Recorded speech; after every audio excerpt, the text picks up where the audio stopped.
Bom dia a todos, bem-vindos. Quero dar um bem-vindo bem especial aos nossos amigos que estão aqui nos visitando. Uma alegria receber meus irmãos aqui, uma alegria vê-los. Hoje chegamos num momento especial do nosso culto de adoração a Deus, onde vamos meditar na palavra de Deus no livro de Marcos. Sabe, faz muito tempo que eu fui jovem. Jovem pequenininho, aquele garotinho de 8 anos lá no interior de São Paulo. E quando somos jovens, a gente tem muitos sonhos, muitos sonhos. A gente deseja ser muita coisa, e eu comecei a trabalhar cedo. Então, meu primeiro sonho foi ser engraxate. E eu exerci essa profissão na minha vida, tem uma foto aí, fui engraxate. Meu pai fez uma caixinha de engraxate para mim, botei nas costas, ia de casa em casa batendo. Naquele tempo, era fácil, né, as pessoas te atenderem. Beleza. E aí depois de engraxate, olha o que eu vi, meu sonho. Fui lavador de carro. Minha mãe me arrumou uns baldes, bucha, e eu saía de casa em casa, lá no interior, lavando o carro na casa das pessoas. Super legal, ganhava um dinheirinho. Beleza, aí foi melhorando. Aí eu fui ser sorveteiro. Eu quis montar uma empresa de sorvete. Mas olha aqui, ó, por que não deu certo. Olha por que não deu certo. Eu e meu irmão, a gente comia tudo. Então a empresa faliu primeira semana já faliu. E não foi impressionante, a gente não conseguiu vender nada. Ainda bem que a gente não ficou com dívida na empresa, deu tudo certo, né? Muito bom. E aí, deixa eu ficar aqui no meio, para não dar torcicolo para ninguém, né? Melhor. E aí eu fui crescendo. Aí deixei de ser aquele molequinho do interior. Eu montei uma bicicletaria na minha casa, fui empresário. Né, com 12 anos de idade, tinha bicicletaria, mas aí eu cresci, fui me tornando maior, 14, 15 anos, aí veio outros sonhos, né? Aí passa a próxima foto aí eu queria ser bombeiro. Porque bombeiro é um negócio legal, né? Você é herói, você se sente poderoso, eu vou salvar as pessoas, se der chance, seu nome vai sair no jornal, vão vir entrevistar você, sabe, você deixa de ser criança e começa a querer ser poderoso, né? Poderoso, onde você mora, mais conhecido, um nome mais destacado no bairro, beleza. Aí deixei esse sonho de ser bombeiro, aí entrei na área dos esportes. Aí comecei a me dedicar ao basquete, muito. Aí tem até uma cena minha jogando aqui no jogo, aqui, ó. Né? Nessa época eu estava moreno, porque eu tomava sol bastante, eu jogava no sol. Mas é só uma cena muito particular minha aí, jogando basquete. Isso aí. E aí, joguei, fui campeão no interior, fui cestinha, fui campeão regional, beleza. E aí cheguei no ápice que eu achei que eu podia chegar. Aí mudei de esportes, fui pro ping-pong. Aí me tornei um as do ping-pong. Feroz, né? Eu acabo com tudo que é casado e retiro de casado de ping-pong, eu destruo jovens, fui no retiro de jovens, acabei com eles. E era bom nesse negócio, maravilhoso. Os nossos sonhos vão mudando. Mas o que eu percebi, que ao longo do tempo, sonhos de poder vão tomando conta da vida. Aí eu com 17 anos entrei na faculdade, estudei engenharia, me formei com 1.680 horas de estágio, cheio de diplomas de cursos, e fui trabalhar e arrumei um dos empregos que eu mais gostei na vida, foi trabalhar com essa máquina chamada tatuzão, que fura embaixo da terra para fazer o metrô. Então quando você andar no metrô da Paulista, lembra que ali tem suor meu, né? Pô, aqui, um amigo meu suou aqui dentro. E eu estava lá nesse dia, trabalhando com essa máquina. E me tornei um ótimo engenheiro, cresci, ganhei dinheiro, foi ótimo. Mas sabe, no mesmo momento que eu queria ser uma pessoa bem-sucedida, de muito poder, tinha outro lado meu que era a vida pessoal. Minha vida pessoal não tinha poder. Minha vida pessoal não tinha impacto. Eu tinha pecados escondidos. Eu tinha coisas gravíssimas no meu coração e ninguém sabia. Tinha coisas que eu me envergonhava de falar para qualquer pessoa que eu fazia. Eu mentia. Eu era um cara muito imoral. Era um filho que não respeitava nem um pouco os pais. Mas do outro lado, na empresa, na frente de todo mundo, eu era aquele engenheiro, o chefe, o poderoso. Mas a minha vida pessoal não tinha impacto nenhum.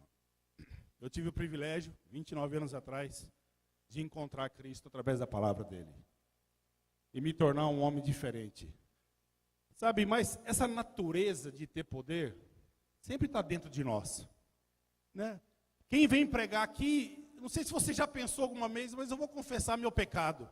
Né? Aquele pensamento de falar, não, hoje eu quero pregar e a igreja vai ser arrebatada.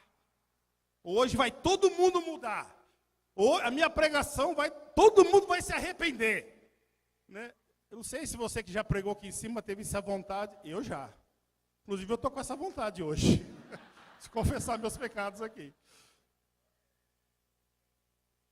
A gente quer ser uma pessoa diferenciada, não quer? A gente não quer ser comum. Nós queremos ser pessoas diferenciadas. Então hoje a gente vai ler uma história de uma mulher muito conhecida, que sofreu de hemorragia há 12 anos, e ela encontra um homem chamado Jesus. E ela ouviu falar que ele tinha muito poder. Então vamos juntos inclinar nossas cabeças e vamos juntos orar ao nosso Deus.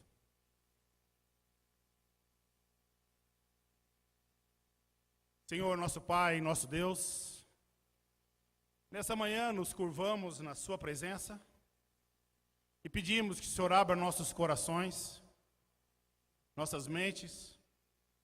Pai, que o Senhor nos livre de qualquer pensamento e nos ajude a focalizar somente nessa história. Pai, eu quero orar aqui. Da mesma maneira que essa história tocou profundamente, meu coração possa tocar o coração de todos aqui. E que nós saiamos, Pai, com decisões bem simples, mas decisões extremamente poderosas que podem mudar completamente nossas vidas. Pai, fazemos isso tudo para a sua glória. Quero orar pelos nossos amigos que estão aqui. Pai, que alegria e privilégio eles poderem estar conosco. Oramos pelos corações deles também.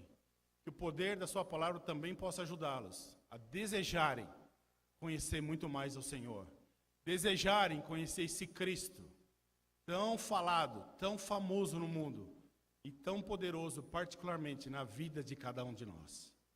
Fazemos tudo isso para a sua glória e para a sua honra, e oramos em nome de Jesus. Amém.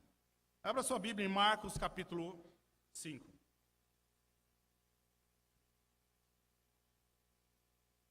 Versículo 24.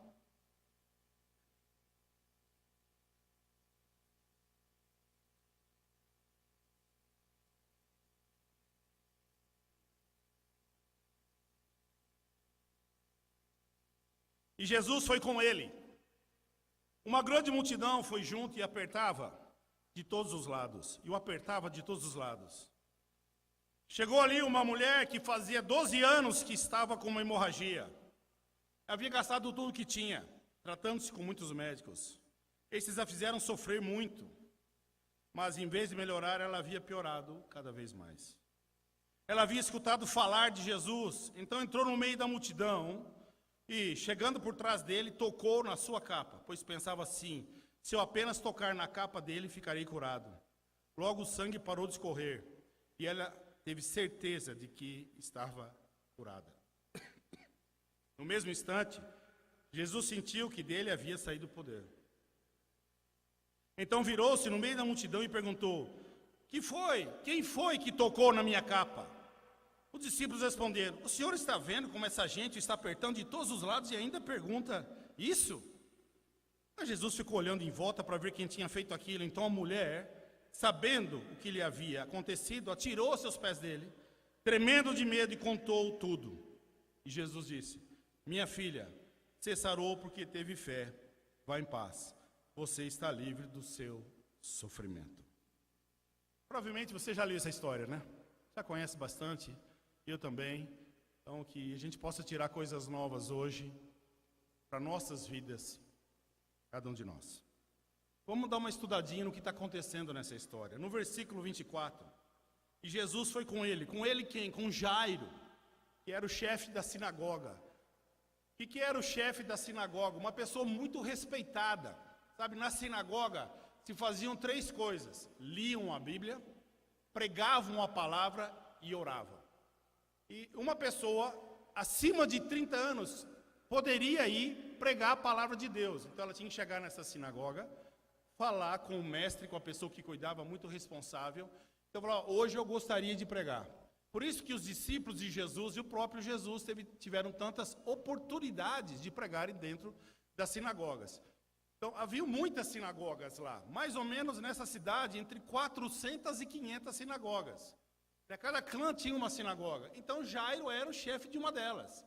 Uma pessoa muito respeitada espiritualmente, uma pessoa muito importante, uma pessoa de muito destaque, uma pessoa que provavelmente não, com certeza, já tinha ouvido Jesus pregar na sinagoga dele.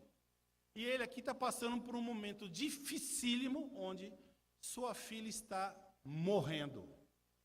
Sua filha está morrendo. Quando ele sai de casa, a filha está bem, aí ele recebe a notícia que a filha está na beira do leito da morte. Então ele encontra Jesus, esse Jesus que ele ouviu, esse Jesus que lotava a sinagoga quando pregava. E ele então foi lá e conversou com esse Jesus: você pode ir até a minha casa e me ajudar com a minha filha? Nesse caminho, então Jesus estava indo. Obviamente, para o Jairo ser um homem proeminente, conhecido, uma autoridade naquela... Muitas pessoas foram juntas, né? Juntas porque eram amigas dele, juntos porque ele era um líder religioso, juntos porque era filha dele. Estava morrendo, então muitas pessoas foram nesse momento com Jesus. E com Jairo, obviamente. Né? Então, e a multidão apertando Jesus, todo mundo encostado, e aí estavam andando. No versículo 25 diz: chegou ali uma mulher que fazia 12 anos que estava com uma hemorragia. E aí a história um pouco é interrompida. Entre a ida de Jesus da sinagoga até a casa de Jairo, acontece um fato ali no meio, inesperado. Uma mulher, então, com 12 anos de hemorragia, chega até Cristo. Sabe, essa hemorragia pode ser tratada, segundo os livros, como uma menstruação anormal da mulher por 12 anos, ou um sangramento crônico do útero. Provavelmente pode ter sido isso. Faltam detalhes médicos, clínicos, para a gente saber. Mas o que a palavra de Deus fala, essa mulher tinha um sangramento por 12 anos. Né? Imagina você passar por um tipo de dificuldade. As irmãs aqui, as mulheres da igreja, algumas de vocês já tiveram problemas de sangramento. Né? Durante a gravidez, ou talvez em outros momentos, você sabe a dificuldade que é isso. Imagina uma doença, uma situação difícil dessa, por 12 anos. Uau! Né? Então, pensa quantas perguntas talvez essa mulher possa ter feito a si mesmo, na sua consciência. Né? O que Deus tem contra mim?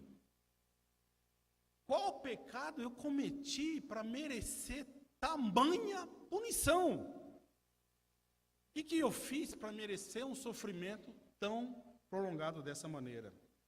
Porque naquela época, muitas vezes, o sofrimento era visto assim, como um castigo de Deus. Lembra o livro de Jó? Lembra?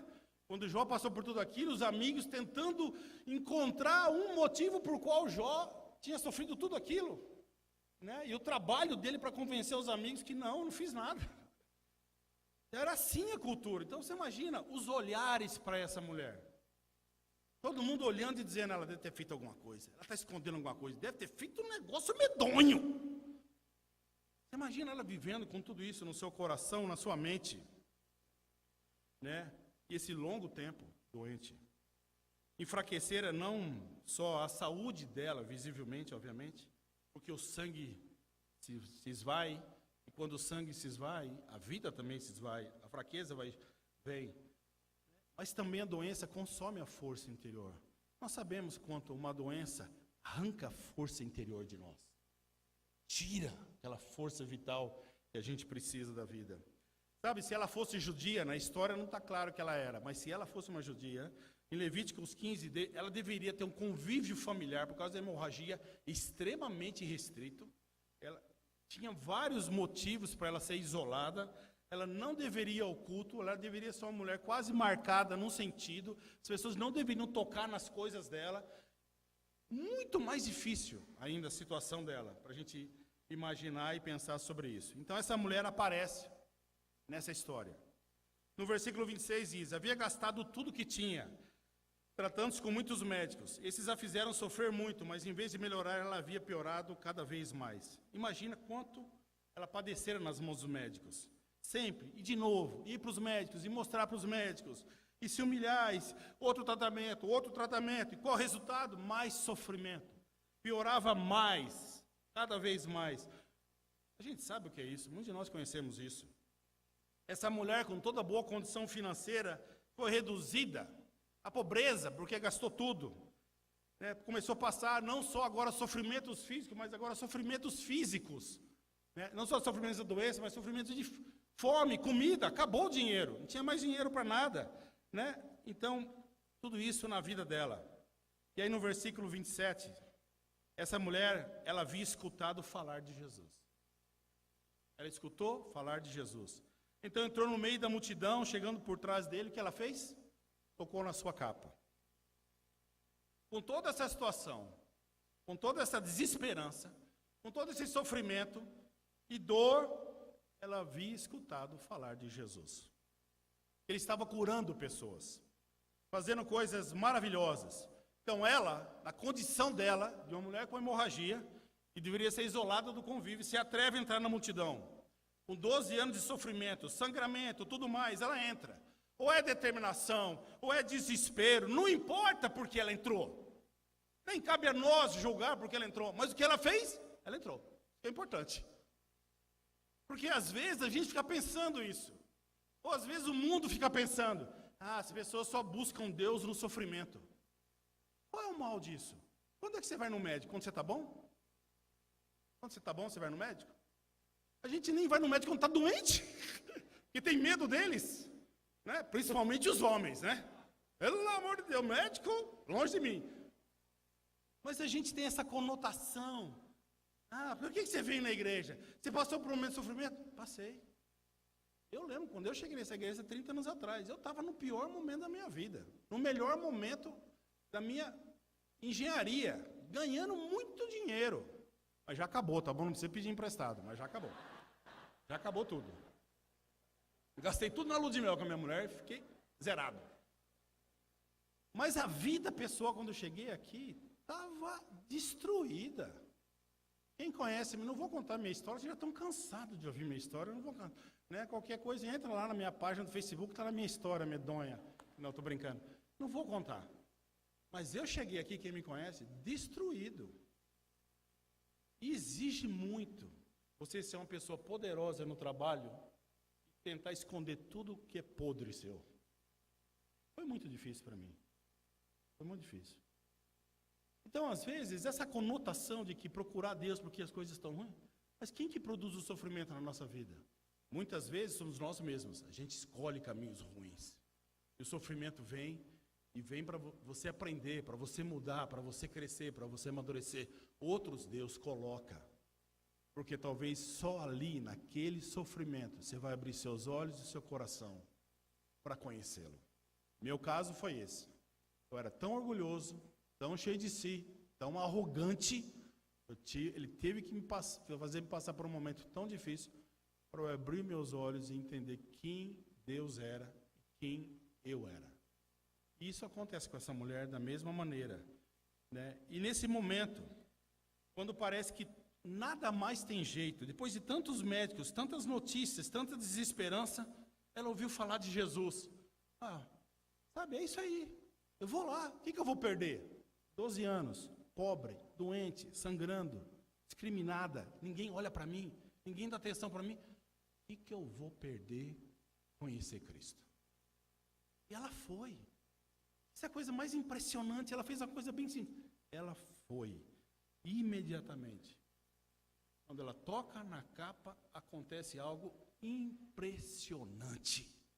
Impressionante, no versículo 28. O que ela pensava quando foi encontrar Cristo? Se eu apenas tocar a capa dele, ficarei curada. O que mais me impressiona nessa história, e tomara que te impressione, não é a cura, mas é a maneira que ela vê Cristo. Porque curado todos nós fomos ou seremos, mas a maneira de ver Cristo, isso faz a diferença na nossa vida. Eu vou me aproximar dele, eu vi falar dele, provavelmente esse homem deve ter poder para ter feito tantos milagres como ele fez. Irmãos, meus amigos que estão aqui conosco, você vê Jesus como essa mulher vê? É assim que a gente vê Cristo. Ele tem poder. Porque eu sei que se eu tocar na capa dele, eu fico curada. Eu tenho essa mesma fé na minha vida. Sabe, a gente tem um conceito religioso bem definido. Deus é poderoso. Deus é onipresente. Deus é onipotente. Deus é Deus. Deus é o Deus do impossível. A gente tem esse conceito bem definido. Mas eu quero te perguntar, como eu fiz essa pergunta, é assim que você vê Jesus? Como poder? Pronto para ajudar você? É assim mesmo? Se você vê Jesus com tanto como Ele é, com tanto poder, com tanta capacidade de te ajudar, se a gente o vê dessa maneira, a pergunta é, quanto tempo a gente passa com Ele? E se eu creio que Ele é esse, quanto tempo na prática eu faço isso na minha vida? Jesus é a sua fonte de vida. Tudo é com Ele, tudo é completamente com Ele, tudo é presente. Sabe, você percebe que essa mulher sabia quanto poder vem de Cristo. Ouviu falar dos milagres e ela sabia. Olha, nenhum de nós nessa manhã pode se isentar disso. Todos nós já ouvimos falar de Cristo. Todos nós já ouvimos as histórias que foram contadas para ela e agora é para nós quanto poder Jesus tem. Nenhum de nós aqui é leigo nesse assunto. Todos nós já ouvimos bastante sobre isso. Mas olha, se a gente sabe que Jesus tem tanto poder como essa mulher sabia, você já percebeu a dificuldade que é, muitas vezes, priorizar seu relacionamento com Ele? Já percebeu a guerra que é na sua vida? Na sua vida? Eu vejo na minha, depois de 30 anos, alguns dias são uma guerra para mim. Uma guerra. Eu acordo já pensando no que eu tenho que fazer. Eu tenho que me preparar, eu tenho que estudar, eu tenho reunião, eu tenho tempo com fulano, tempo com ciclano, tenho tantas atividades, eu tenho que ligar para as pessoas, eu tenho uma lista de coisas para fazer na meu mural na frente. Eu já acordo, pensando nas coisas maravilhosas que eu tenho que fazer, que são maravilhosas. Que é estudar, que é me preparar para dar aula, que é para estar com pessoas, ligar para pessoas, fazer coisas que são da minha função como pastor, como ministro na igreja. E eu estou lá fazendo tudo isso, buscando um relacionamento de intimidade, né, com as pessoas. E eu acordo pensando nisso, muitas vezes, todos os dias da minha vida. E eu quero, todos os dias, fazer atividades que vão glorificar o nome de Deus. Todos os dias eu quero fazer isso na minha vida. E o mais importante, né, eu quero buscar um relacionamento genuíno, íntimo, através da oração, da leitura. Mas sabe, irmãos, muitas vezes o que acontece, eu vou confessar, eu acordo com tanta coisa para fazer, tanta coisa para pensar, e eu vou fazendo, vou pensando, vou fazendo, vou pensando, vou fazendo, eu vou atropelando e falando, não, depois eu vou ler minha Bíblia, agora eu preciso terminar isso aqui, que eu tenho uma reunião, eu vou ter um tempo com uma pessoa, eu preciso preparar essa aula, eu preciso mandar uma mensagem para fulano. E eu faço milhões de coisas, e a coisa mais importante do meu dia eu negligencio às vezes. E aí eu me canso, e eu trabalho. Eu fico com a sensação maravilhosa que parece que é isso que a vida cristã é, produzir muitas ações. E é isso mesmo, a fé vem acompanhada de muitas ações. Mas sabe, quando eu li essa história, o que mais me doeu foi ver que uma mulher que mal e mal ouviu falar de Jesus, talvez tenha mais fé do que eu mesmo tenha. Depois de 30 anos andando com Ele. Ela teve essa fé. E Deus abençoou a vida dela. Abençoou a vida dela. Hoje de manhã eu quero te fazer a pergunta. Você reconhece que você precisa de Cristo? Reconhecemos isso? Pensa nas suas hemorragias. Vamos pensar nas nossas hemorragias agora. Não na dela, nas nossas. Ansiedade, medo, insegurança, nossa falta de domínio próprio, vício, imoralidade, mentira, preguiça, falta de amor, fraqueza espiritual, talvez uma situação familiar muito difícil, talvez uma situação no seu casamento muito difícil, e situações que têm se prolongado por anos. Talvez você tenha uma vida de muito trabalho, pouquíssimo resultado. Por que as nossas hemorragias ainda não foram curadas? Por que que algumas hemorragias que nós temos na nossa vida ainda não foram curadas. E a pergunta não é nem porque elas não foram, a pergunta é, eu ainda acredito nela, que pode ser? Eu ainda acredito que depois de 12 anos, como essa mulher, eu ainda posso mudar minha falta de domínio próprio, minha imoralidade, ou minha preguiça, ou meus vícios, ou meu casamento. Eu ainda, depois de 15 anos, lutando com a mesma coisa, eu ainda vejo que de Cristo sai poder, ou eu não acredito mais nisso, e eu vou conviver com a minha hemorragia até o fim da vida, dizendo, é assim mesmo, é a guerra, é a luta, é minha cruz. Parece que ela não pensou assim. Eu não gostaria de pensar assim sobre a minha vida. E tomara a Deus que você também não queira pensar assim sobre a sua vida. Porque Jesus tem muito poder para transformar a vida de cada um de nós, Sabe, Jesus, no fundo da alma, não apenas no intelecto, na mente, a gente tem que entender, Ele tem muito poder. No versículo 29, logo o sangue parou de escorrer e ela teve certeza que estava curada. Ao tocar em Cristo, ela é curada, impressionante, um milagre imediato. Sensação de estar curado toma conta dela. Agora a sua cura, uau, ela não recebe forças para voltar à vida. Semelhante, lembra disso, ao seu encontro com Cristo. Lembra, isso aqui é semelhante ao seu batismo. Lembra disso quando você saiu da água? A certeza, a convicção, a firmeza, eu estou curado, lembra disso? Eu lembro disso. 30 anos atrás, eu saí das águas, lá na Alameda Casa Branca, e eu falei, Deus me perdoou de coisas que nem eu consegui me perdoar. Eu lembro disso, uau! Eu lembro naquela noite, viajando por 10 horas, cantando uma música, quem é do meu tempo vai lembrar.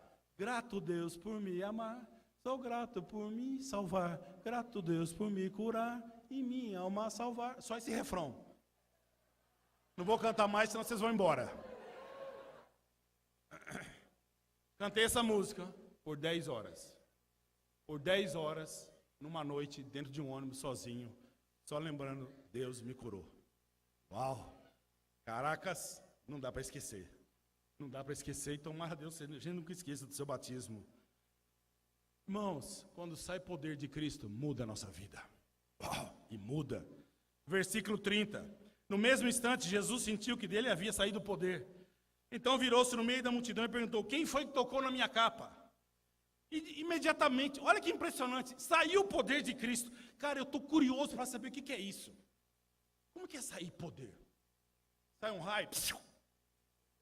O que é isso? É enigmático, fiquei pensando. Mas Jesus afirma, saiu. Como saiu? Saiu. Quando a gente estiver com Cristo, a gente pergunta como. O importante hoje é a gente saber que saiu, tá bom? E aí, olha o que Jesus faz. Isso que eu achei interessante. Ele começa insistentemente, né? Então, perguntando, né? Quem tocou na minha capa? Jesus está buscando. Está buscando no meio da multidão que está lá em volta dele. Quem aqui é diferente? Quem aqui tem fé?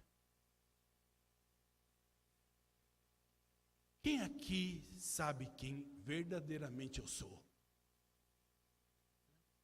Sabe o que Jesus está fazendo? Buscando quem tem fé no meio do povo. Quem tinha certeza da cura, quem foi curado. E Jesus quis saber, insistiu em saber quem era. No versículo 31, aí vem os discípulos, muito bem informados, ao que eles falam. Os discípulos responderam, o Senhor está vendo como essa gente está apertando de todos os lados e ainda pergunta isso? É nítido ver que os discípulos não estavam entendendo o que estava acontecendo. Obrigado, Flávio. Enquanto ele falava do toque da fé, o que eles estavam pensando? No toque do tecido. Sabe, a gente pode falar somente da fé dessa mulher. Que é algo incrível, não é incrível? Isso já desafia. Poderia parar aqui hoje de manhã, eu já me sinto extremamente desafiado por essa fé dessa mulher. Pensar um pouco. Mas sabe o que mais me intrigou nessa história toda? Sendo Jesus Cristo seguido por uma multidão, por que será que nenhuma dessas pessoas conseguiram tirar poder de Cristo? Pessoas estavam andando com ele, no mesmo caminho que essa mulher, elas tinham ouvido falar de Jesus, elas tinham visto Jesus pregar na sinagoga. Por que é que uma pessoa estranha entra no meio e consegue tirar poder de Cristo? Porque só ela conseguiu.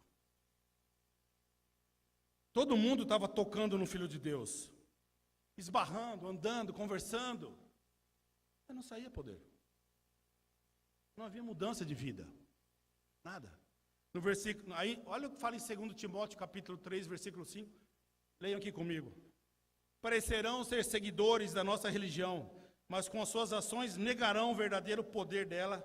Fique longe dessa gente. Sabe, a Bíblia fala que nos últimos tempos, pessoas viverão uma vida de piedade, dedicada a respeito às coisas religiosas, mas sem poder. Sem poder. Porque o poder não é seu, nem meu, é Cristo que transfere para nós. Cristo que transfere para nós. Sabe, eu e você estamos no meio de uma multidão. Milhões de pessoas são cristãs no mundo, ou se dizem cristãs. Milhões de pessoas hoje de manhã estão dentro das igrejas, louvando a Deus. Mas a pergunta é, será que nós, eu, você, tem tirado pessoalmente esse poder da vida de Cristo?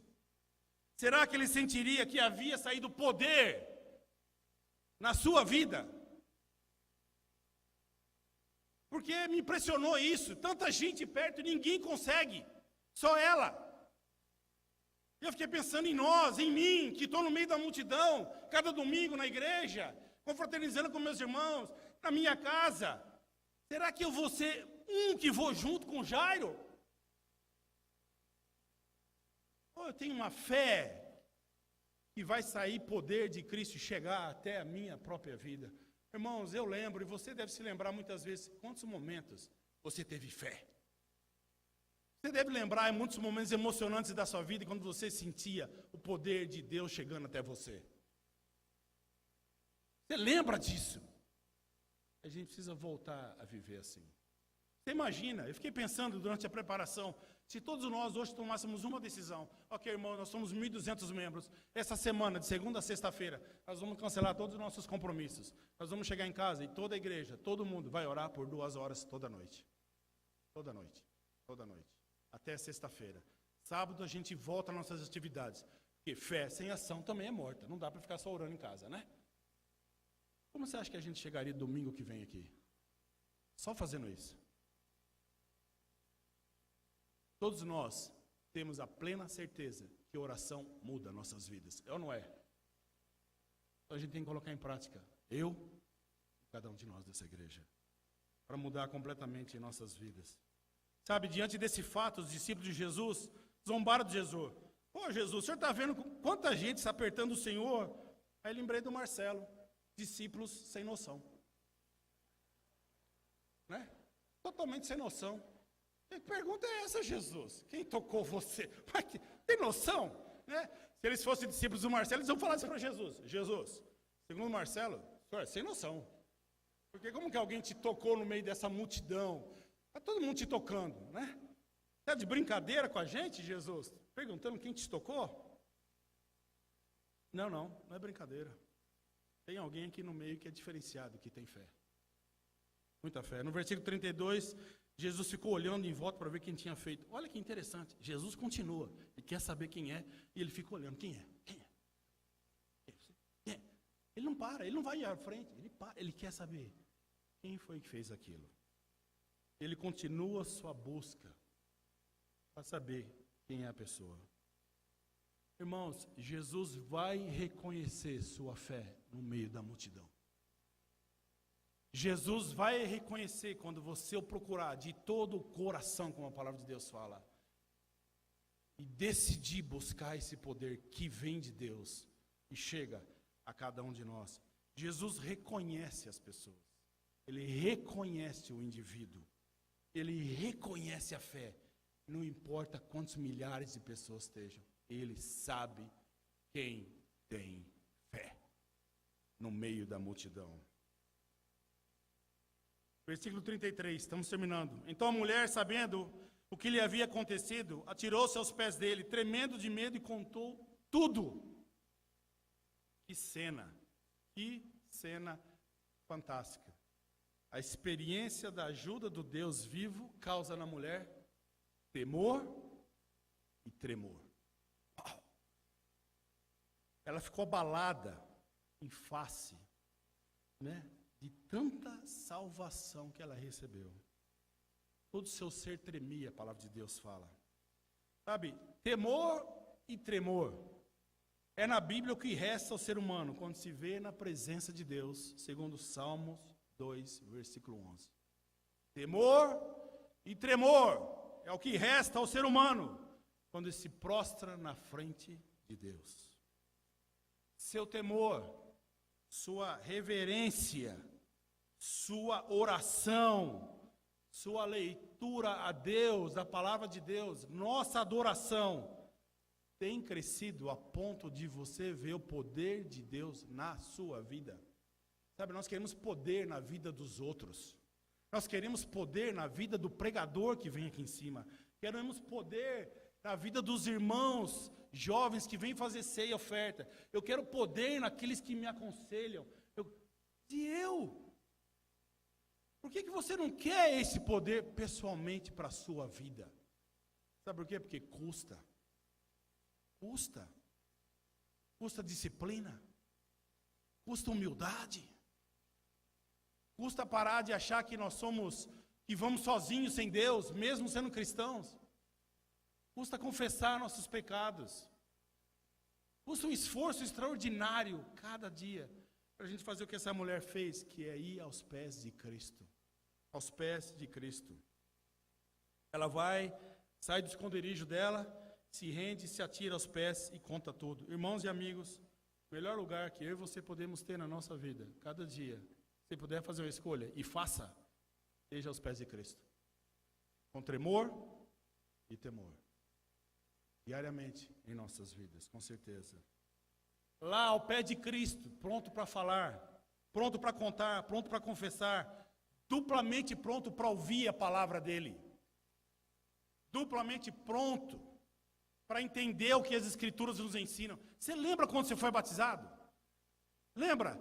Lembra quando alguém perguntou: você acredita que o Filho de Deus, que estava nos céus, desceu à terra, morreu no terceiro dia, ressuscitou ao céu, você tem fé? Você crê nisso? Qual foi a nossa resposta? Creio.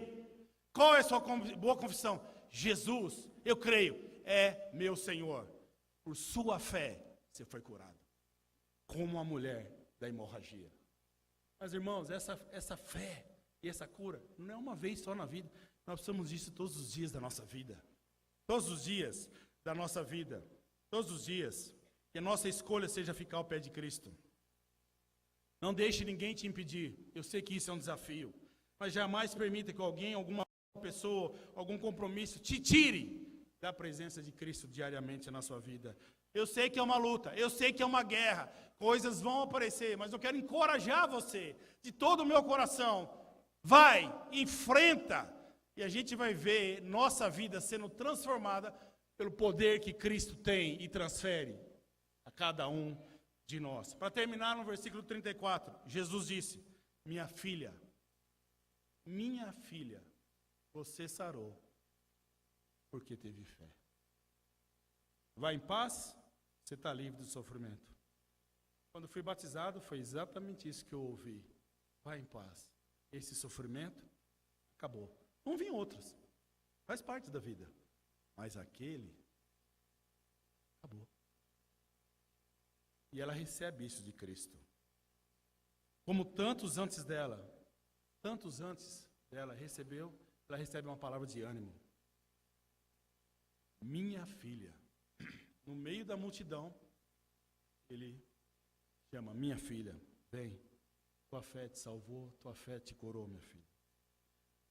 Sabe o que ela conquistou? Uma fé impressionante. Sabe, não é superstição tocar na capa, mas é uma fé verdadeira. A tua fé te salvou, Jesus fala. Tua fé te salvou, né? Tua fé sarou, curou você. Mesma coisa para nós. Nossa fé que a gente teve de ler a palavra, estudar a Bíblia. Por isso, você que está vindo hoje de manhã, irmão, você que está vindo, nosso amigo, eu vou te dizer, não tem outro lugar para você arrumar fé a não ser lendo a palavra de Deus. Agradeço você estar aqui nos ouvindo, no convívio. Volte mais vezes, mas a fé vem por ouvir a palavra de Deus. E quando a gente tem a fé, a gente se entrega, a gente muda, a gente se transforma por causa da fé que nós temos na nossa própria vida. É isso que eu quero ouvir da minha fé. Um dia, quando Jesus falar, meu filho, tua fé te curou e tua fé te deu uma vida emocionante. Se sua vida não é emocionante, eu pergunto como anda a sua fé em Cristo. Se sua vida não é uma vida de servidão na igreja, e aos irmãos e aos amigos, a minha pergunta é, como anda a sua fé? Ou seja, como anda seu relacionamento pessoal com Cristo? Cuidado, você também que serve muito, faz muito, anda muito, liga muito. Cuidado se isso não é força humana e não força espiritual. Porque se for força humana, isso pode te cansar e te desgastar e te amargurar no futuro. Nós precisamos da força que vem de Cristo. Tenha fé, tire o poder de Cristo, faça essa experiência que nós já vivemos, de experimentar o poder de Deus chegar até nós por causa da nossa fé. Com fé, fé sem ação é morta. Nós vamos fazer mais? Claro que vamos. Mas é a consequência da fé. Não é o fazer, mas é o que eu vivo, é o que eu acredito. É naquele Senhor que tem tanta fé que eu quero viver. Desejo para cada um de nós que a gente possa ter uma vida de poder. É uma escolha, é uma decisão de fé e uma ação de ir cada dia ao encontro de Cristo, tocar na sua capa e dizer, eu creio que o Senhor é Cristo, o Todo-Poderoso. Vamos experimentar isso juntos. Boa semana para todos. Vamos orar. Senhor, te agradecemos por essa manhã. Reconhecemos, Pai, quão desafiante é ter esse nível de fé nas nossas vidas diariamente, de entrega. Pai, eu quero orar por essa igreja, pela minha vida e a vida de cada um aqui. Que cada um de nós possamos ter discernimento, entendimento, compreensão. Que o Senhor nos possa fazermos amadurecer, descobrir o que nos impede de ir em busca do Senhor, nos arrependermos e termos uma atitude de gratidão, de mudança, para vivermos uma vida de poder que vem de Cristo. Isso que eu oro e eu te agradeço em nome de Jesus. Amém. Obrigado, ótima semana a todos.